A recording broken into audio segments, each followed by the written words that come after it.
ആർക്കും വേണ്ടാതെ ചീഞ്ഞു നശിച്ചിരുന്ന ചക്കയ്ക്ക് ഇപ്പോൾ നല്ല കാലമാണ്. മൂത്ത ചക്ക പ്രമേഹം നിയന്ത്രിക്കുന്നതിനടക്കം സഹായിക്കുമെന്ന് തെളിയിക്കപ്പെട്ടതോടെ വിപണിയിൽ മികച്ച ഡിമാൻഡാണ്. എറണാകുളം മാർക്കറ്റിൽ ചക്ക എത്തുമ്പോഴേക്കും വിറ്റുപോകുന്നു. കിലോയ്ക്ക് 25 രൂപയാണ് ചക്കയുടെ വില. ചക്കക്കുരുവിന് 30 രൂപയും. കിലോ 20 രൂപ, വലിപ്പമാണ് ഒരു 15 കിലോ 16 കിലോ വരും. പ്രധാനമായിട്ട് കൂത്താട്ടുകുളം, കുറലങ്ങാട്, വാഴക്കുളം, പെരുമ്പാവൂർ നല്ല ഡിമാൻഡ് തന്നെയാണ്. കോതമംഗലം, അങ്കമാലി, പെരുമ്പാവൂർ എന്നിവിടങ്ങളിൽ നിന്നാണ് എറണാകുളം മാർക്കറ്റിൽ ചക്ക എത്തുന്നത്.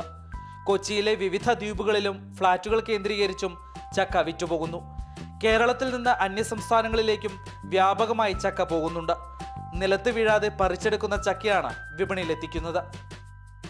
ചക്ക ഇത് വിഷമില്ലാത്തൊരു ഇതാണ്, പച്ചക്കറിയാണ്. അപ്പോൾ അതുകൊണ്ട് ജനങ്ങളെല്ലാം യൂസ് ചെയ്യുന്നുണ്ട്. പിന്നെ ഇത് ഇപ്പോൾ മറ്റുള്ള സംസ്ഥാനങ്ങളിലേക്കും കയറി പോകുന്നുണ്ട് ചക്ക. പെരുമ്പാവൂർ, മൂവാറ്റുപുഴ, വാഴക്കുളം ആ ഭാഗത്തു നിന്നാണ് ഈ കൂടുതലും ഇവിടെ സാധനം വന്നത്. മൂത്ത ചക്ക കൊണ്ടുള്ള പുഴുക്ക് പ്രമേഹത്തെ നിയന്ത്രിക്കാൻ ഉത്തമമാണെന്ന് തെളിയിക്കപ്പെട്ടിട്ടുണ്ട്. അതുകൊണ്ട് തന്നെ മൂത്ത ചക്കയ്ക്കാണ് നല്ല ഡിമാൻഡ്. ക്യാൻസറിനെ പ്രതിരോധിക്കാൻ സഹായകരമാണെന്ന റിപ്പോർട്ടുകളെ തുടർന്ന് ചക്കക്കുരു കച്ചവടവും പൊടിപൊടിക്കുകയാണ്. പഞ്ചനക്ഷത്ര ഹോട്ടലുകളിലടക്കം ചക്കക്കുരു വിഭവങ്ങൾ ഇടം പിടിച്ചിട്ടുണ്ട്.